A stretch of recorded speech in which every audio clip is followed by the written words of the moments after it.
দেখতে পাচ্ছেন যশোরের বিখ্যাত যে খেজুরের রস, সেই রস থেকে কিন্তু আমরা গুড় তৈরি করছি। দেখতে পাচ্ছেন গুড়ের কালার কিন্তু চলে এসেছে এবং সকাল থেকে আমরা এই রস গাছ থেকে পাড়া থেকে শুরু করে জাল দেওয়া শুরু করে গুড় থেকে শুরু করে মানে পাটালি তৈরি করা আগ পর্যন্ত আমরা কিন্তু এই জায়গায় বসে আমি নিজের থেকে অথবা আমি যখন থাকতে পারি আমার নিজস্ব তত্ত্বাবধানের লোক থেকে কিন্তু এইভাবে অথেন্টিকভাবে একবারে আমি কিন্তু আমার কোনো ইয়ে নাই, আমার কোনো ফার্ম নাই যেটা আমি নিজে থেকে নিজে গাছে দিয়ে করি।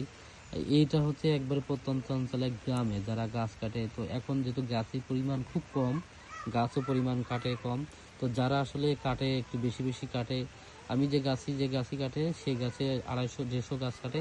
150 গাছের মধ্যে সে প্রত্যেক দিন কয়েকটা পালা করে এনেছে। পালা বলতে যে আজকে এই কয়টা গাছ কাটবে, কালকে এই কয়টা গাছ কাটবে, এমন করে কিন্তু আমি একবারে যে গ্রামের মধ্যে থেকে গ্রামের মানুষের কাছ থেকে কিন্তু এইভাবে এই গুড়গুলো সংগ্রহ করি এবং গুড়গুলো সংগ্রহ করে কিন্তু আপনাদের কাছে দিয়ে থাকি। তো এই গুড় যারা এই খেজুরের গুড় অথেন্টিক গুড়, এই অথেন্টিক গুড়ের এটির প্রাইস কিন্তু অনেক বেশি হওয়ার কথা, কিন্তু আমি তুলনামূলকভাবে একটু কম রিজনেবল প্রাইস নিয়ে কিন্তু আপনাদের কাছে এই অথেন্টিক গুড়টি পাঠিয়ে দিই।